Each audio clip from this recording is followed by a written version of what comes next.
Welcome back to Investing Talk Podcast.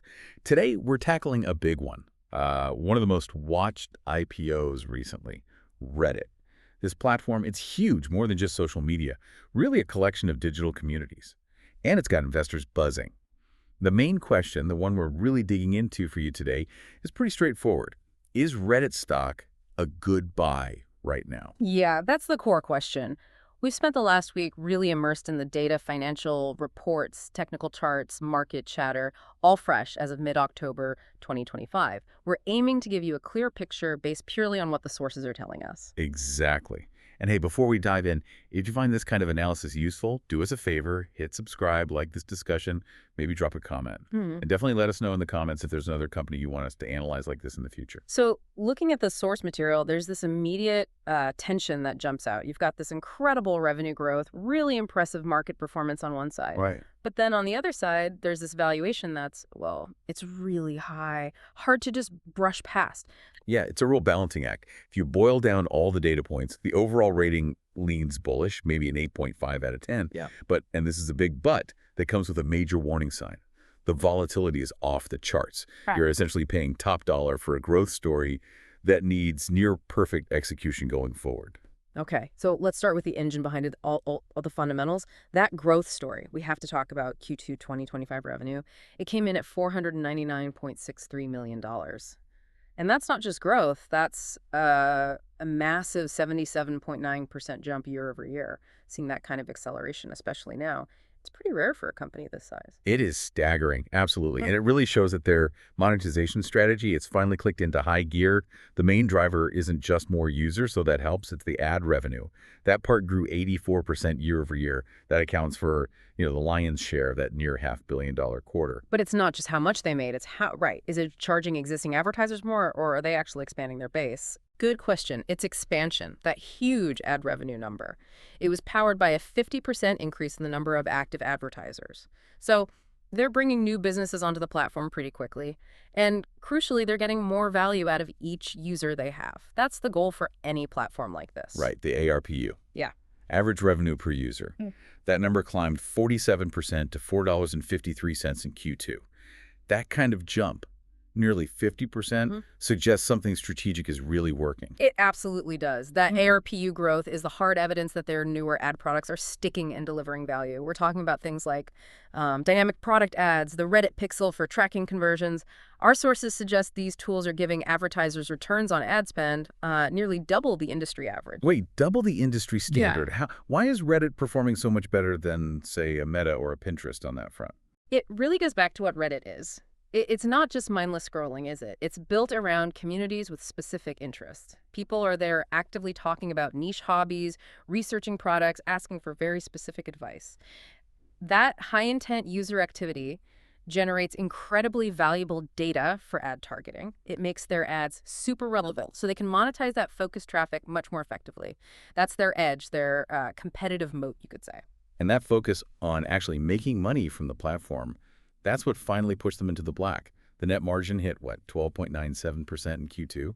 Compared to losing money the year before, that's a fundamental shift. Makes the long-term story feel a bit safer, doesn't it? It does, and they're not just sitting back. Look at their product pipeline. Take Res Answers, clearly aimed at capturing search-like behavior right on the platform.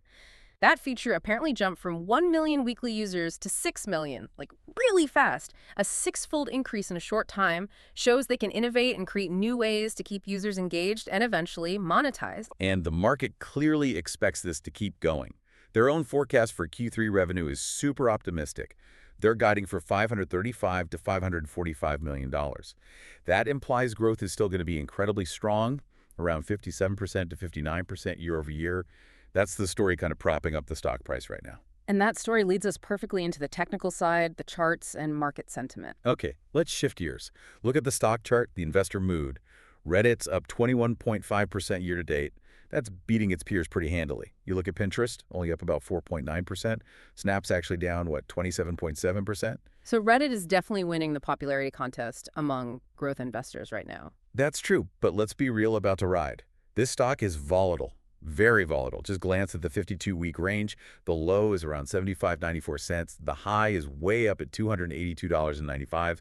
That's a massive swing. Shows you could have lost, two-thirds of your money depending on when you bought and sold. Takes a strong stomach.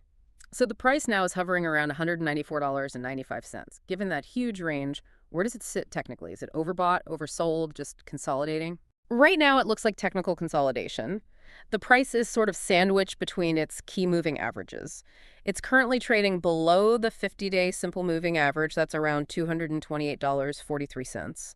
But it's still well above the longer-term support, the 200-day SMA, which is down at $163.77. Okay, so consolidation. What does that pause tell us? Are investors just catching their breath?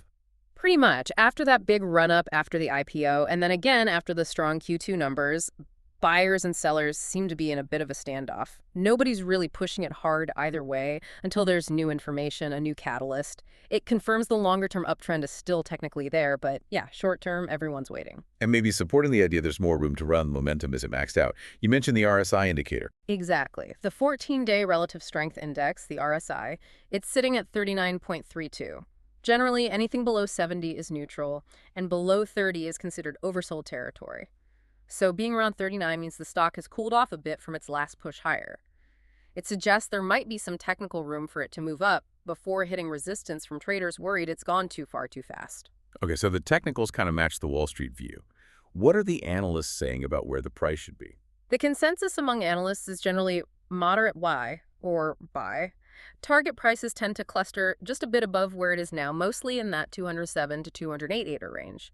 But maybe more telling is the institutional action. We're seeing reports of large funds, the so-called smart money, gradually buying shares, and daily trading volumes are picking up. That suggests growing confidence from the big players. Which brings us neatly to the future.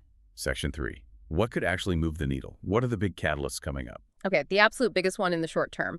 It's the Q3 2025 earnings report. That's due October 30th. Given how high that valuation is, we'll get to, that this report is going to be a major event. Expect volatility.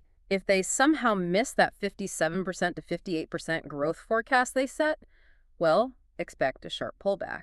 But on the flip side, if they deliver another big earnings beat like last quarter, remember they reported $2.45 per share when the street expected only $0.20. If they do something like that again, we could see the stock make a run back towards those highs pretty quickly. The market is laser focused on this one. Yep.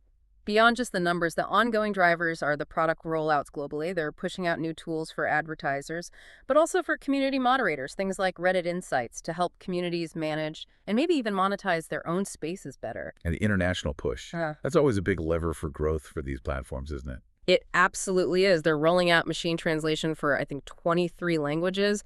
That directly tackles ARPU growth by opening up huge non-English speaking markets to their advertising tools. That's a multi-year growth story right there. And anything else on the horizon? Market-wide events? Well, there's the S&P NYSE ETF rebalancing on November 15th. It might not be as dramatic as earnings, but it can provide a steady tailwind. Basically, index funds have to buy the stock as it becomes a bigger part of the benchmarks they track. Passive buying. Okay. And then, of course, you've got the rumors, the speculative stuff that always swirls around these high-growth names. Sources keep mentioning talk of a potential strategic partnership, maybe with a major cloud provider or an AI company. Interesting. A partnership with cloud or AI. Why would they do that? What's the angle? It boils down to the data. Reddit's content is just unique, it's vast, it's constantly updated, it covers every niche imaginable. That makes it incredibly valuable training data for AI, especially large language models. If they signed a formal deal for data sharing or content collaboration that's not just a new revenue stream, it fundamentally validates Reddit as a key piece of the future AI infrastructure. Wow, okay. That really changes the narrative from just another social media site. Completely. And then you have other, maybe more speculative rumors like chatter about fast-tracking an NFT marketplace launch, capitalizing on that crypto-native user base. Yeah. And a big one everyone whispers about, eventual eligibility for the S&P 500 index, maybe early 2026. That would trigger massive automatic buying from index funds. Okay, that's a lot of potential upside, a lot of positive momentum. But now we have to address the elephant in the room, the price tag. Section 4, the risks and that sky-high valuation. Right. This is absolutely critical for anyone thinking of investing. The gray story is compelling, no doubt. But the risk here is almost entirely focused on that valuation. The multiples are just extremely high. It means Reddit has almost no room for error. They have to execute perfectly quarter after quarter just to justify the current stock price. Okay, hit us with the numbers. How high are we talking? Give us that context. Let's start with the forward price-to-earnings ratio. It's sitting at 79.65. That tells you the market is pricing in near-perfect future earnings growth. But the really stark comparison is the price-to-sales ratio. That's 14.23. 14.23. P.S. Just put that in perspective against competitors. Yeah, it's really disconnected from its peers. Pinterest trades at about 4.4 times price sales. Snap, only 2.06 times price sales. So you're paying almost 7 times more for each dollar of Reddit's revenue than you would for a dollar of Snap's revenue.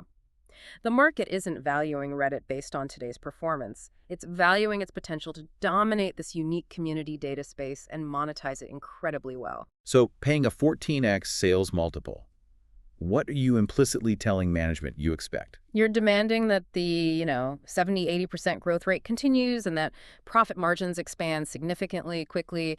You need all that just to grow into the current $36.49 billion market cap. Any slip up, maybe a slowdown in advertiser spending, maybe they slightly miss guidance, and the stock could get severely punished because there's just no valuation cushion. It's priced for perfection. And beyond Reddit itself, there are the broader risks too, right? Dependence on ads. Absolutely. They're overwhelmingly reliant on ad revenue. So any big economic downturn hits advertisers, it hits Reddit. Or think about regulatory changes around data privacy or online advertising. That could impact their whole business model, regardless of how unique their platform is. And we have to mention the volatility again. We do. A 30-day volatility reading of nearly 11%. That means the stock makes big moves almost every day. You need to be comfortable with significant swings in your portfolio value. It requires discipline. Okay, so let's try and synthesize all this, bring it together. Reddit clearly has incredible growth momentum. That's undeniable. They're successfully turning that unique community platform into real dollars, shown by that profitability swing and the huge ARPU jump. Right, and because of that, the stock potentially appeals to two main groups right now. You've got the short-term traders playing the earnings catalyst on October 30th, maybe some of those product news items. And then you have the long-term believers, the investors, betting that the global growth, the unique data, will eventually justify and maybe even exceed today's valuation over the next, say, 2 to 3 years. So, summarizing. Powerful momentum, good analyst backing, strong near-term catalysts. Yeah. But you must accept that very, very high valuation premium compared to others in this space. It's not a value stock by any stretch. It's a high-conviction bet on continued dominance and flawless execution. Exactly. And maybe let's leave you, the listener, with one final thought, building on that data point. The real question to chew on might not be about the usual social media metrics, daily users, ad clicks, things like that. Ask yourself this. We're moving into an economy where authentic, real-time, community-generated data is becoming incredibly valuable, maybe the most valuable resource for training sophisticated AI models. Does Reddit's massive, unique library of human conversation and niche knowledge justify its current price tag, almost regardless of traditional ad revenue multiples? Is the data itself the core product here, and is the market finally starting to price it that way? Something to consider as we head towards that crucial Q3 earnings report.